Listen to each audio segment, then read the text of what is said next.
Diabetic retinopathy. How common is the blindness in diabetes? Diabetes is the leading cause of blindness, and it's about 25 times more common in diabetics than in non-diabetics. So the legally blind are 25 times more in diabetics, and retinopathy occurs in almost all cases. What's the best predictor of the development of retinopathy?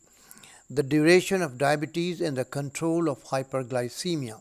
Glycemic and blood pressure control delays the retinopathy, but in the first 6 to 12 months of improved glycemic control, diabetic retinopathy may worsen. How many people develop retinopathy and when? Almost all patients with non-proliferative diabetes mellitus develop retinopathy in 20 years and 25% in 5 years.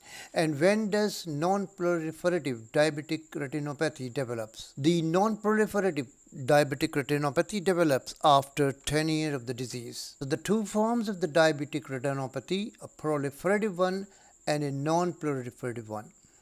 In the proliferative diabetic retinopathy, there is growth of abnormal blood vessels as seen here. These are the abnormal blood vessels, and in the non-proliferative form there are aneurysms, hemorrhages and hard exudates. What is the cause of blindness in proliferation of new vascular blood vessels? They are vitreous hemorrhages, retinal detachment and glaucoma. Why there is neovascularization in the proliferative diabetic retinopathy?